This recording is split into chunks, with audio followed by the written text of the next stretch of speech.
Welcome to the podcast, How to Be Well and Strong. I'm your host, Jacqueline Genova, and I'm excited to have you join me as I speak with some of the leading figures in the fields of wellness, integrative medicine, and mental health, as we discover what it truly means to be well and strong in both body and mind. Get ready to be empowered, inspired, and motivated about being an advocate for your own health. Welcome to today's episode on the How to Be Well and Strong podcast. I am very excited to be talking about the incredible world of functional mushrooms with the national educator for Four Sigmatic, Danielle Ryan Broida. Danielle is a registered herbalist, certified holistic nutritionist, and head of education and innovation at Four Sigmatic, a company that makes adaptogenic and functional mushroom blends that taste pretty incredible.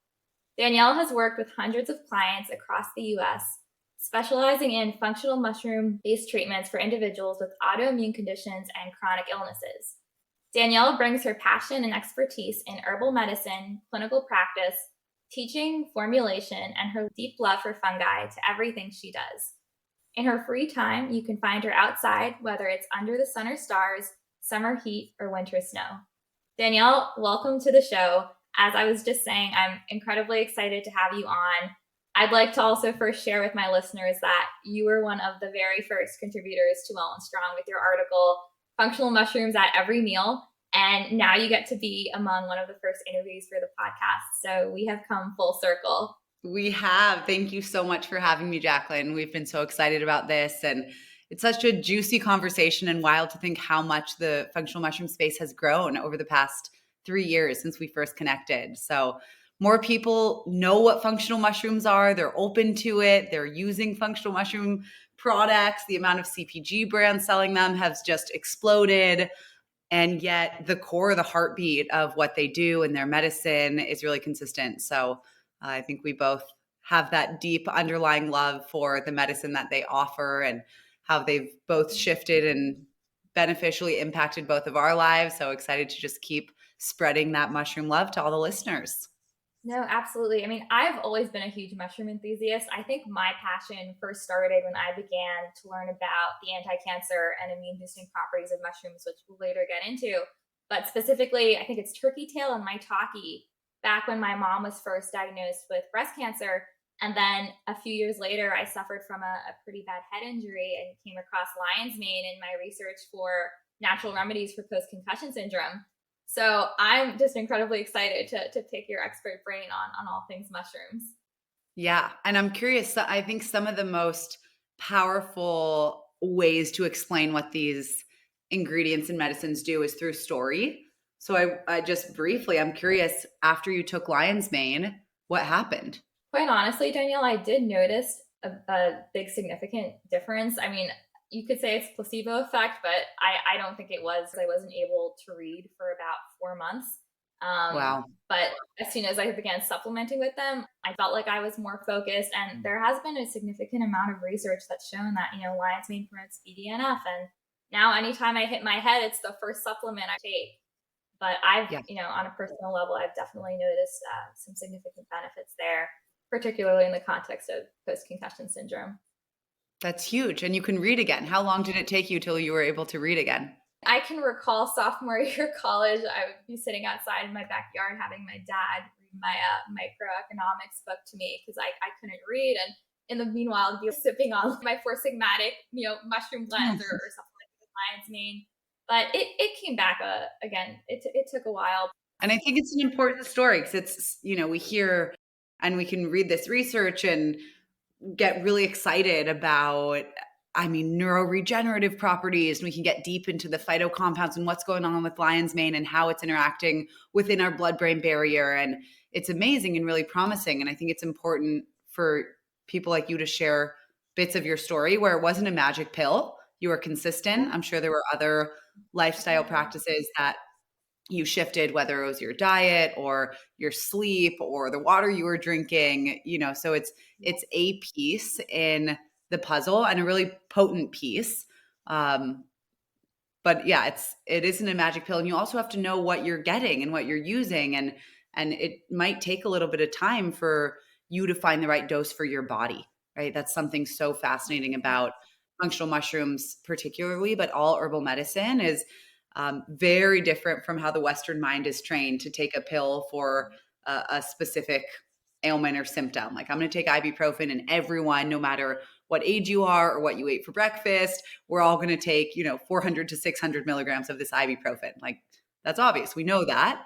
And so we have to like shift the way that we think to like, wait, what? The dosage isn't just written on the bottle. The dose is actually dependent on my body. And that's kind of this big difference with using natural medicine is it's more of a synergy. It's like your body as a whole unique being interacting with the whole unique being of that mushroom or that plant. And each reaction is going to be different. It's like you and I are the same no matter who we are and where we go, but how you and I interact is going to be different from how I interact with my mom or you would interact with my mom, right? And so there's a relationship that forms. Yeah. No, definitely. I mean, the other thing too that I love specifically about mushrooms and just natural therapies in general is that it's not just good for one thing, right? There's also so much literature on the benefits of, mushrooms when it comes to our digestive health, since they act as prebiotics. And we know that 70% of our immune system is located in our gut. With that, can you explain a bit more on the role of mushrooms that they play in terms of managing chronic disease, notably autoimmune disease? As I know you've probably worked with several clients in that area as well. It's a rising problem. Yeah. So this is one of the most fascinating things about functional mushrooms and why they are safe to such a wide range of bodies, right? So many of us, if we don't have an autoimmune condition where our immune system's functioning pretty normally for most of our life, but then of course we are suppressed at certain times, whether we're on a flight and there's a bunch of people around us and we catch something or we're exhausted or whatever it is that makes our immune system suppressed. It's like change of season, flu season, and the first thing, if you're going to turn herbally, you would turn to an immune stimulant, right? So this is an echinacea or elderberry or an Oregon grape or golden seal, some of these herbs that temporarily trick our bodies to think that there's a foreign antigen in us. And so in response, the body boosts the production of white blood cells to temporarily fight off that antigen, which when it's fighting off that trick antigen, right, like the alkaloids in echinacea or some of these compounds in our immune stimulating plants, it will also fight off the potential first symptoms of a cold or a virus or bacteria, whatever might be in you. But immune stimulants are not safe to take long term, right? We don't want to continually trick our system for more than, my rule is ideally you take an immune stimulant no more than a week. So about 7 days, you can take it consistently. In the case of individuals with autoimmunity, we can get into the kind of symptomatic picture of what's going on within the body. But for this conversation's purposes, the immune system is overactive, right? So it's the opposite versus the immune system's becoming suppressed and underactive. The immune system is overactive. There's too much immune cell activity happening. And so from the Western approach, from a typical, pharmaceutical approach, you say, okay, there's too much going on. We need to suppress the immune activity. But what happens in an autoimmune body when you suppress immune activity, you put someone on immunosuppressants, is they become really vulnerable. They basically enter into that stage that the healthy person was in, but then became vulnerable, right? So then they're more vulnerable. And what we see, not only are they more susceptible to catching the colds and the flus that are going around, but it can become even so suppressed to the point that they're more vulnerable to developing forms of cancer. This is really common with autoimmune conditions that are then put on pretty strong immunosuppressants for a number of years. So, right, we either have overimmune stimulation or underactive immunity. And what's so fascinating about functional mushrooms, and specifically about 10 of them that we can dive into today, is they have these compounds.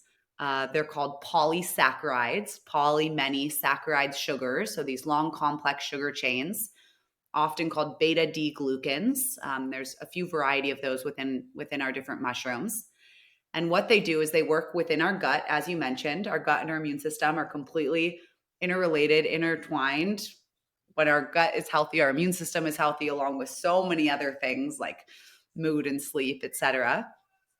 But these polysaccharides can either stimulate or downregulate immune cell activity based on the body that is ingesting them, right? So this is why we started with that framing of everybody's unique, right? It's not a pill for an ill. You take this no matter what you're experiencing.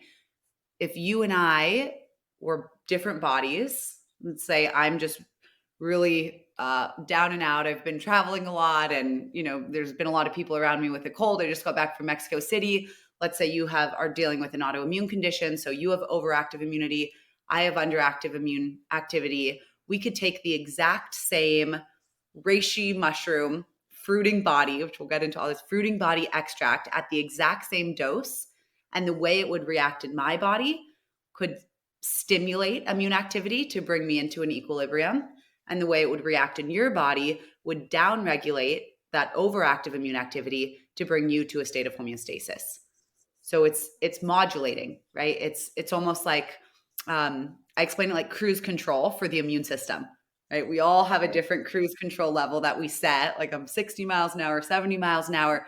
If it dips under, if it dips over, these functional mushrooms are bringing us back into this state where our immune system is functioning optimally for our body. Does that make sense? No, it definitely does. That's fascinating. And I guess follow up to that though, Danielle, how does one determine what the serving size is, right? Like how many milligrams of a mushroom extract? Is it dependent upon weight? Is it dependent upon, symptom relief? How does that vary? This is such a good question. It's kind of a black box in the world of shopping for mushroom Yeah. supplements. So even before getting to dosage, this might sound silly, but you have to make sure that the dose that you are getting or that you're seeing on your bottle or bag or powder is actually equivalent, like apples to apples, right? And so what I mean by this is there's some baseline work that you have to do before we get to dosing. And the three big things that are vitally important when shopping for mushroom supplements are one, that you're actually getting the real mushroom. This might sound silly, but there are a ton of brands out there that are selling mycelium or mycelium and fruiting body or full spectrum. These are all words to deceive the consumer and essentially say that they're not using the whole mushroom or they're only using a tiny part of the mushroom. The reason that happens is because using the full mushroom is much more expensive and much more time consuming. So from a business who's thinking about their bottom line, it's way easier, more efficient, more affordable for them to just use mycelium or 99% mycelium and a little bit of fruiting body. And the regulation on this is not strong. So you have to be really, really vigilant that you're actually getting the real mushroom. Two important reasons for this. First is, as an herbalist, I believe that what nature is offering us is there's messages in that, right? It's like nature offers us the full fruiting body, which means the mushroom that's visible to the human eye. So above ground, off the side of trees. And as such, the historical use of humans using these mushrooms is all with that fruiting body, right? It's all with that visible portion. So if you look at old texts and stories and this like amazing body of several thousand years of anecdotal experience using these mushrooms, it's always been with that fruiting body. The second reason is modern science and research tells us that the fruiting body has up to 40% as active compounds as mycelium, essentially the root system of the mushroom that so many brands are using and selling. So that's like number one. Are you getting a mushroom fruiting body?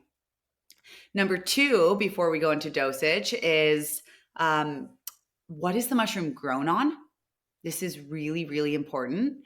The functional mushrooms, almost all of them, there's one exception, but almost all of them grow on trees. And mushrooms and humans, fungi and humans, we actually share about 50% of our DNA. One of the common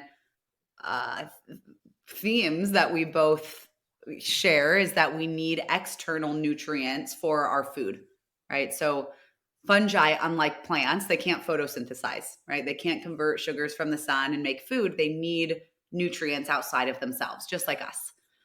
And so you've heard we are what we eat as humans. Mushrooms, so potently, they are what they eat. to the point that there's compounds in the mushrooms that if it's grown on something other than the tree that has evolved to grow on, those medicinal compounds won't be in that final mushroom, right? It's this like direct conversion. And I'm mentioning that because so many products out there will say other ingredients and there'll be a grain, right? There'll be rice or oat or barley Some or other whatever, additive. some other, additive. But it's so important because that can be, especially if you see the word mycelium or full spectrum on a product, the product itself can be up to 90% grain. Like you could be getting pretty much like oatmeal or like a bag of rice that's been slightly fermented, right? You think of it like tempeh or something, like a slightly fermented grain, which is so different than a mushroom grown on a tree, right? Grown on wood, like night and day. So what we're seeing in the supplement space is people growing mycelium on this oat or on this rice or whatever it is, and then grinding that up and saying this is 2,000 milligrams of weight of calling it a mushroom.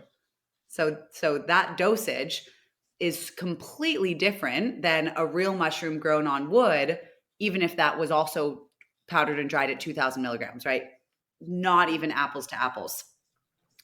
Now, the last thing critical, so we have fruiting body, grown on woods. There's one key piece before you can understand the dosage, and that's extraction. I know you know this, but I'm so mushrooms glad have, you're mentioning this. Yeah, no, yes, that was my next question for you. Very important. yeah, it's so important. People are like, I find afraid of the word extract, but it's like there's so many plants or ingredients in nature that we know it has to be cooked or it has to be processed in a certain way for our bodies to use it. And it's very different than manufacturing, like processing and manipulating. It's like, think of rice. We don't eat raw grains of rice. We cook them, right? That's a processing. And so just like with mushrooms, they have a compound in their cell wall. It's called chitin. It's the same compound found in crustacean shells. So think crab, lobster, shrimp shells. We know that if we ingest those, not necessarily bad, but our bodies don't have the enzyme to break those open. We don't have chitinase, right? So when we ingest those, it'll act like an insoluble fiber, right? It will go through and scrape our digestive tract like a kale stem, right? Or a flaxseed. Great for a different purpose, right? That's if we're trying to get the medicinal compounds in the mushrooms, right? Like those sugars that are modulating our immune system, all of those polysaccharides, those great, amazing medicinal sugars are locked up within the mushroom behind this chitin cell wall. So we have to break that cell wall in order for the compounds to become bioavailable to our bodies.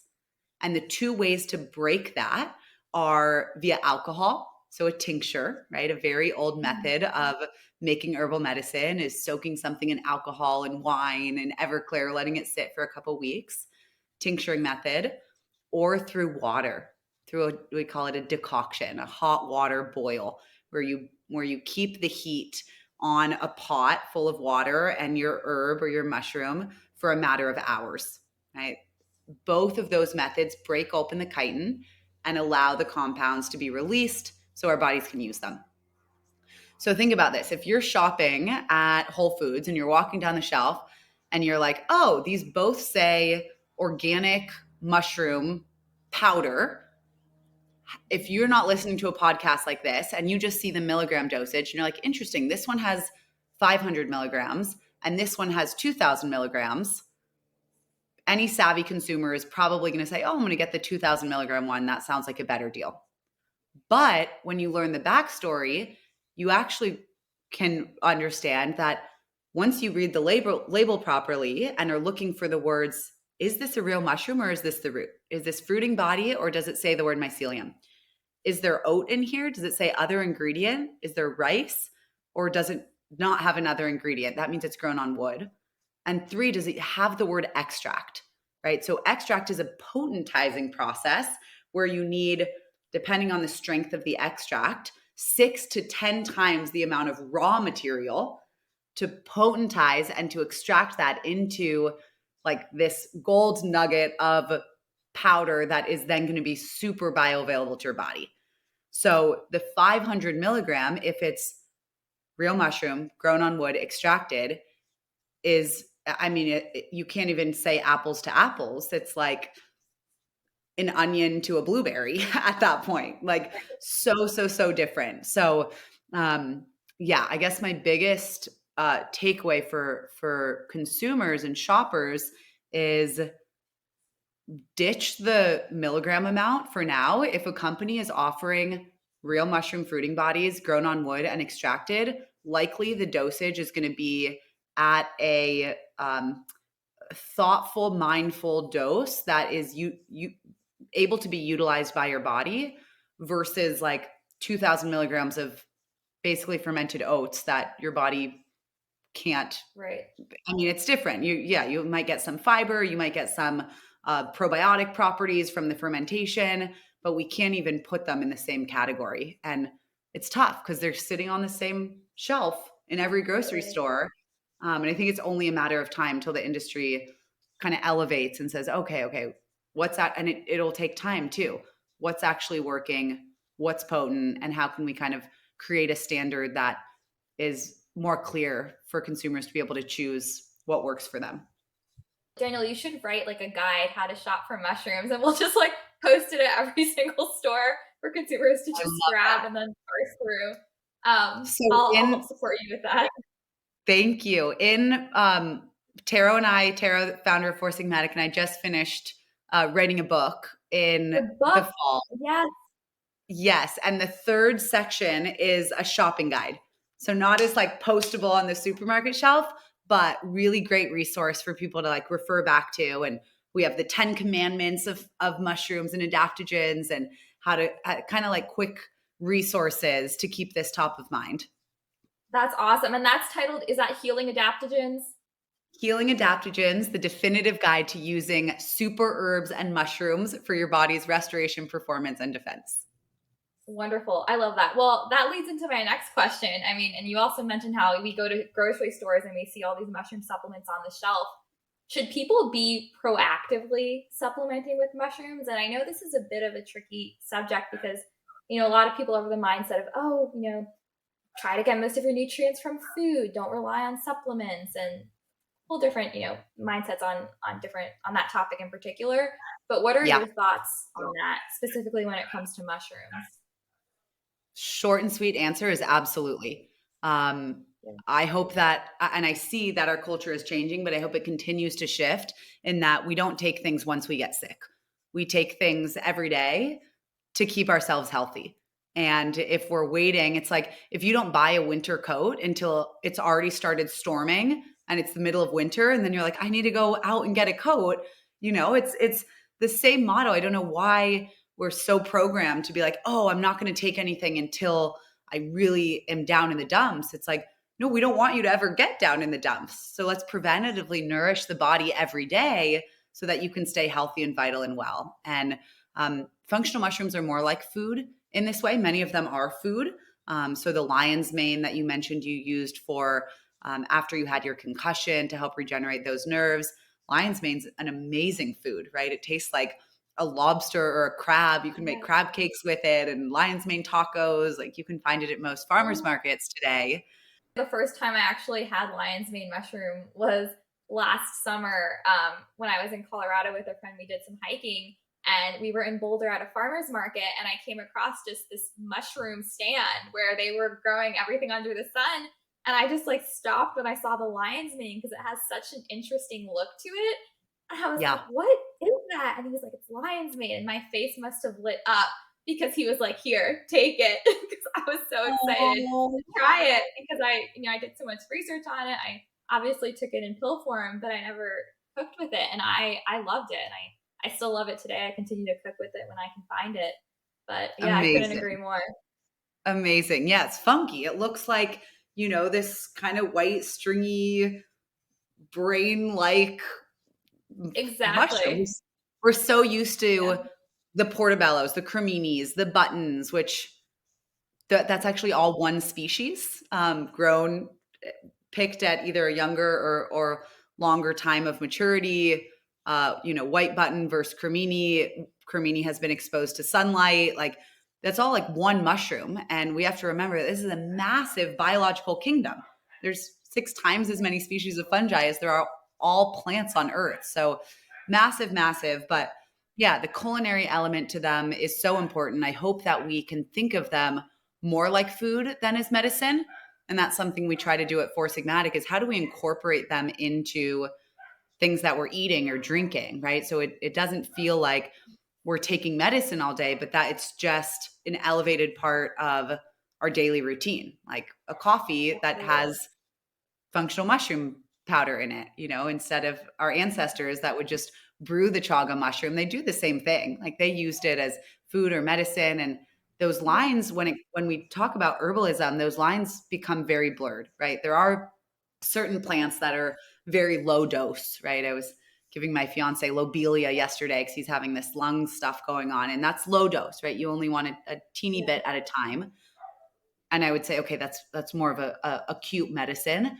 But there's so many herbs. So you have a whole category of nutritives that are more like food that you should take daily to support multiple functions of the body, be it nettle or oat, right? Oat straw tea, or using oats as a traditional herbal medicine. Even our basils, a lot of kitchen spices we use, those are herbal medicines. Thyme, rosemary, oregano. Like when I used to work with clients, and like, I don't have any herbal medicine in my house. I'm like, let's go to your spice cabinet.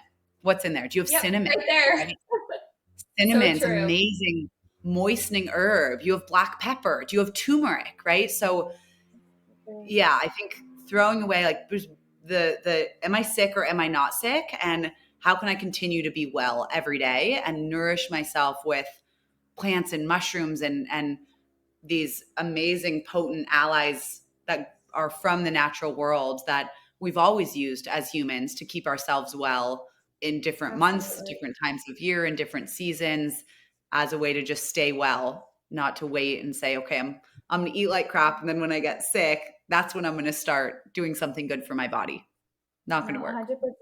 And I think too, another really important topic area that I find very fascinating is the importance of understanding something's benefit in your body, right? So like when your brain actually understands, okay, this specific mushroom is targeted for this specific illness, or this spice will help, lower inflammation in my body or help reduce my blood pressure. Your body reacts to what your mind thinks. Not that it's a placebo effect, but it has double the power if you actually understand the mechanism by which what you're taking is actually, how it works in your body. So that's why even with my mom, I always try to emphasize, you are taking this supplement because this helps X, Y, Z. And it's all the more powerful in that daily routine. Understanding what something does, it's like getting to know something or someone. It's like you wouldn't just walk up to someone and be like, let's hang out. You're like, what's your name? Where are you from? What do? You suss it out. And so similarly, I think we've been used to a culture of more like blind faith of like, okay, I'll just take this. I know ibuprofen keeps coming up today, but I'll just take this. I have no idea where it's made or what's in it or where it comes from, but someone told me to do it. Versus, can I understand something and get to know it more as a real live being? It sounds a little heady, but it's true. It's another sentient plant or fungi that we can get acquainted with and say, what are your medicines that you offer?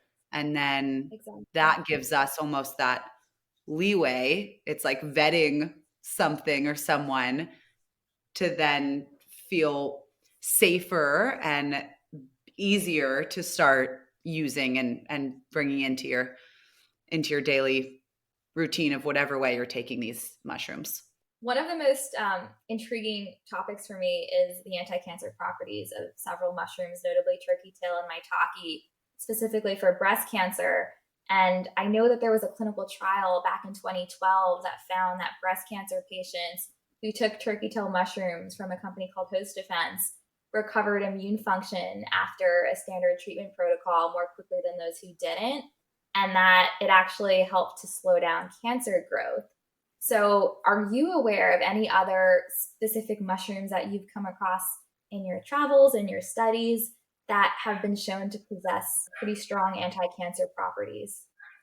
Yes, absolutely. Yeah, we're going to chat. There's so much more to unpack here, and more about that study that I want to share, because it was mushroom fruiting bodies that the person used. But yeah, Paul Stamets has an awesome video about his mother recovering from breast cancer, and there's so many stories like this. It's actually really interesting. We can get, this is kind of a sticky topic, which I have my opinions about, but as an herbalist, as a registered herbalist in the United States, it is illegal for me to work with cancer patients. I think there's a lot of, I have a lot of conspiracies, or whether they're conspiracies or not, reasons why the Western system doesn't want herbalists working with cancer patients, right? It's a big money-making machine, right? Of getting people on chemotherapy and radiation. And yeah, we'll have a whole other episode just dedicated to cancer, but I couldn't yeah, agree with you more. It but breaks my heart. That's the way it is. yeah, it breaks my heart too. So I don't have individual stories of working with cancer patients because of that reason. What I can say is, yeah, through healing adaptogens, I mean, we went through 1,000+ clinical trials to find only the most potent, so gold standard, which would be human, double-blind, placebo-controlled studies on our 5 key functional mushrooms that we really focus on as a brand. So turkey tail, as you mentioned, but also reishi, chaga, lion's mane, and cordyceps.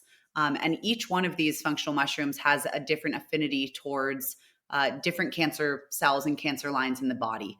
And each of them has a slightly different mechanism of working in the body, where some are directly anti-cancer and able to come in and actually attack the cancer cells. Some, like chaga, are so potently antioxidant. Chaga is the most antioxidant rich food or substance on the planet by a mile. And so, that's more of the preventative angle of, if we don't have ample antioxidants in our body, we have an overflow of free radicals forming. Free radicals can eventually turn into cancer.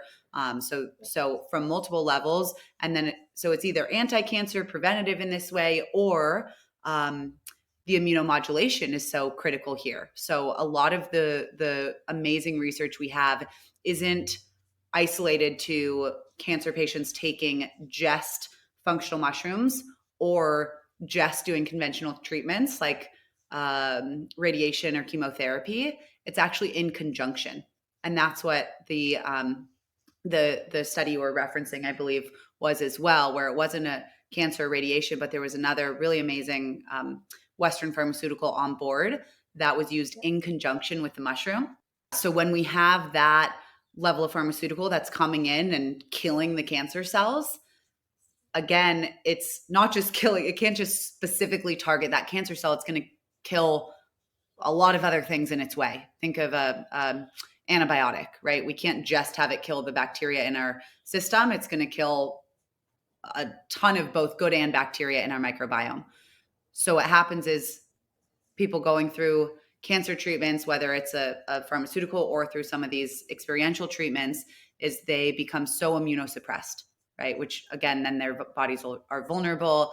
And so a lot of what we see when the mushrooms are in conjunction is that it's actually able to stimulate without overstimulating, right?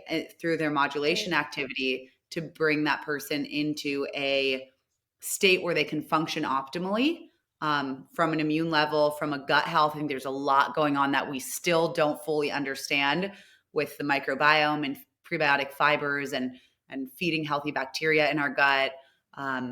But the healing stories, I mean, yes, more and more clinicals are coming out, but we also have several hundred years of stories, and whether we had Exactly.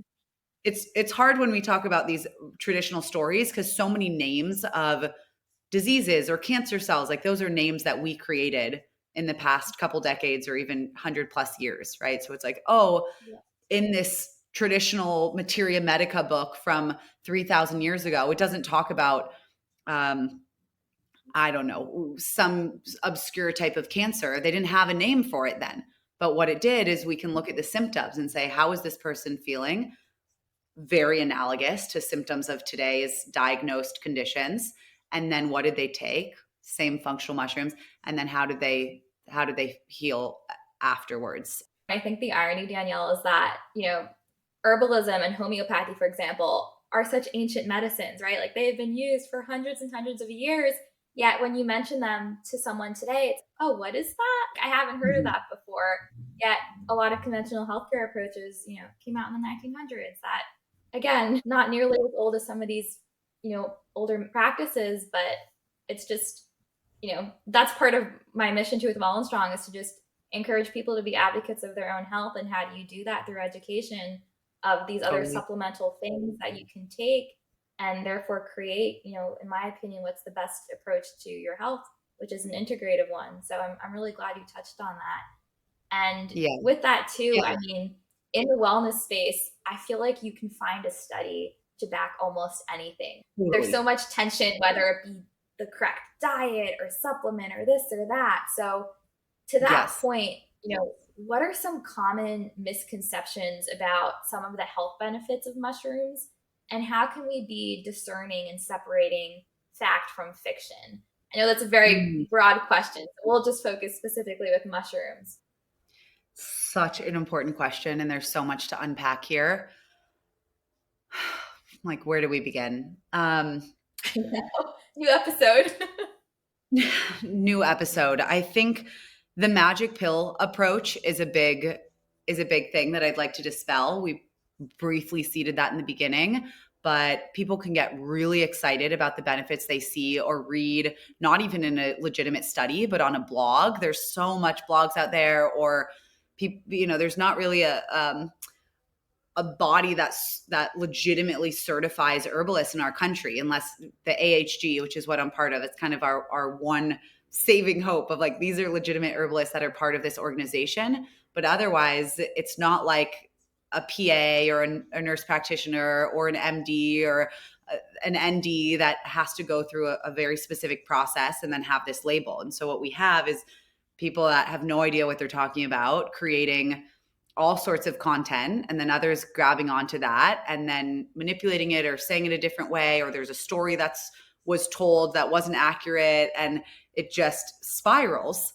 And then I see this information, I'm like, this is so far from the truth, and it's really harmful because it makes average people that are like trying to get into this space, not that don't know about what a lion's mane is or what ashwagandha is, they're seeing different information, and it's hard to believe in the traditional approach because so many people are use that as like a scapegoat of like, oh, this has been used forever. And it's like, okay, in what form, from where, extracted how, at what dosage, right? What are these parameters to ensure that this is what was used then?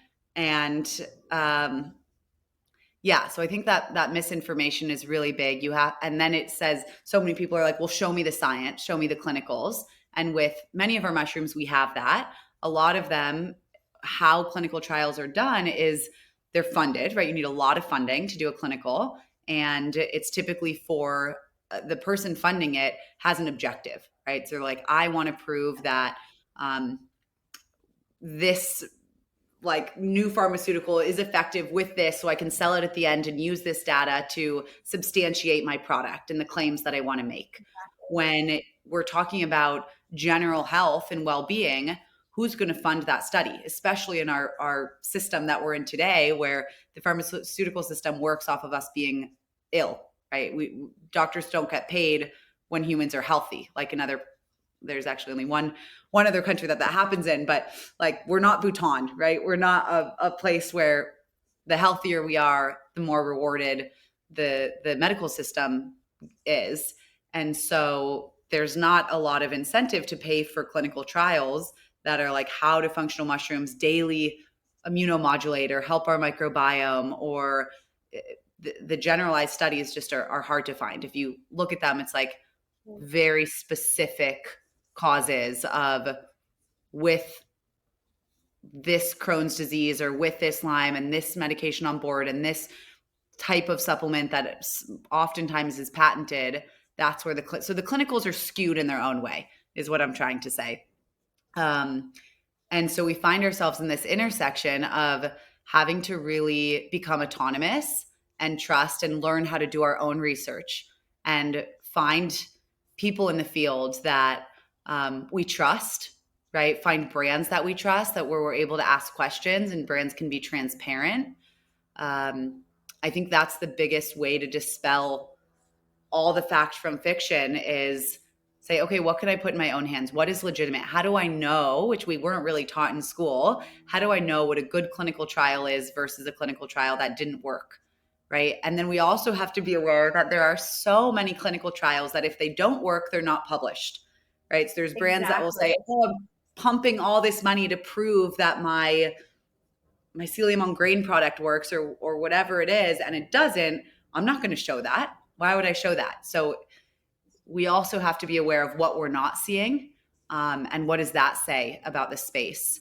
So yeah, I think both like healing adaptogens, our goal is to empower people to do their own research, to know how to do their own research, to know how to read clinical trials, to know what to look for. Um, and I think, yeah, becoming more and more self-empowered, educating yourself more, listening to things like this, is the best way to start dispelling fact from fiction, because there's always going to be more, uh, more shady things that come up in this space and in others. And so it's hard to say just here's a black and white answer. It's like, okay, well then next month after this podcast is recorded, maybe there's a new thing that they have to navigate between. So instead of just relying on someone else to tell you this is good, this is bad, it's okay, how do you learn to do that for yourself? How do you learn what is a trustworthy site? If you go to the bottom of a site, who's funding this site, right? Is this actually just a Jacqueline that cares so much about the space and has her own healing story and wants to share these amazing tips for the world? Or is this like, are you actually secretly being funded by someone else that's persuading the angle of what blogs are being written? So Right. yeah, education, self-empowerment, autonomy, I think are the best tools. I love all that. You hit the nail on the head. And quite honestly, that piece of advice holds true across just every area of life in general, right? Be educated and be your own advocate, especially when it comes to the cancer space in particular, which again, we'll have our own separate episode on. But with that, what do you see as the future of mushroom-based medicine and health supplements with, all the recent literature that's been coming out, given the fact that, we don't necessarily have the money to fund the clinical trials that we may otherwise want to. How do you see that, the current findings, I guess, impacting the future of the healthcare industry with mushrooms? I'm a really hopeful, positive person. And so while many others in the space are saying it's getting really crowded and there's all these brands coming on board that are just after the dollar sign and are creating all these random products, out the wazoo, There's so many. there's so many. I really believe that we will start collecting stories. My goal is on a bigger level. So, this morning I was speaking to a friend and we're trying to raise money for children with epilepsy who have been taking functional mushrooms and their seizures are going away, right? Like that is incredible. And the more that we can highlight stories like that, or people with autoimmune conditions that can band together and say, I used these mushrooms in these formats and this is what happened, or people with cancer and saying, hey, I'm in remission now that I used turkey tail at this dosage, and these stories becoming more and more elevated so that brands remember the heartbeat, the pulse of why we're doing this. This isn't just another like healthy toothpaste space or healthy sparkling water. This is actually medicine that changes people's lives and heals really profound illnesses, chronic illnesses of all sorts, young and old. And so I see a future where brands that are in it for the right reason, that understand the healing potential of what they're putting out into the world, those are the brands that will stay. And there'll be more that don't exist today, because people are wise and we are energetic beings and vibrational beings, and we feel what we put in our bodies. And so I think if the heartbeat is not there in a lot of these brands, dozens of them that are coming up, a lot of those will go on to the next thing, right? Oh, what's the next hot thing? And those that really understand, oh, we're here for the right reasons. These are changing people's lives. These are profound medicines. That will continue to grow, and there'll be more really beautiful allies on the space that are offering the mushrooms and products in more unique formats, ways that are more user friendly, that continue to innovate for changing times and how it's easy, right? We need to make sure it's easy for people to continue to meet people where they're at. And I think there'll be this, big, greater picture of knowing, hey, I can use this every day because it keeps me from getting sick. But I also know that by using this, I'm supporting research, or I'm supporting clinicals that are happening to show people with all sorts of ailments or illnesses or diseases to start to heal by using this medicine and these ingredients. Yeah, couldn't agree more. It's incredibly empowering. And I think that's one of my favorite aspects to this whole space, right? Empowerment in so many different areas of life. Yeah. Couldn't agree more. And my final question for you, Danielle, is what does being well and strong mean to you? Being well and strong means being in alignment in my body. And so that means I feel that we have 3 pretty distinct conscious centers in our body. We have our mind, we have our heart, we have our gut. And being well and strong is when they're all aligned. So I'm not just really heady. I'm not just following my heart and being whimsical, but I'm paying attention and aligning my life so that what my gut, right, intuition is telling me is also listening to what my heart is telling me, what my mind is telling me, and keeping those in alignment to move forward in integrity for my purpose. That's unique. I think we all have a unique purpose of why we're here. And if we can get in alignment with all these amazing thinking centers that are so much wiser than these brains of ours, then we can really make some real beautiful waves on this planet. I love that. All about balance. Balance is the foundation of health, right, Danielle? That's it. Awesome. Well, thank you so much. I'm so grateful we finally had a chance to connect. And where can listeners find you? Sure. Yeah. First of all, so fun just dropping in. I'm like, we have this limited time and I just want to explore all the topics, but I think we got some There will be good more. nuggets There will in. be more. Don't worry. There'll be more. And yeah, I encourage, if anyone has further questions, please feel free to reach out. My website is DanielleRyanWellness.com. At social on Instagram, you can find me at Danielle Ryan Broida. The website for Tara and I's new book is healingadaptogens.com. And then for our brand, you can go to foursigmatic.com. Awesome. And I will include those as links in the show notes as well for everyone. Well, Danielle, thank you so much for being one of the very first interviewees. And I'm excited to do some more episodes with you. Amazing. Thank you. Thank you. Great to be with you. Talk soon. I hope you enjoyed this episode. If you would like to support the show, please subscribe, leave a rating, and share it with others. Be sure to visit WellnStrong.com to access notes from the show and to stay current with new content. I'm so grateful you joined me. Be well and be strong.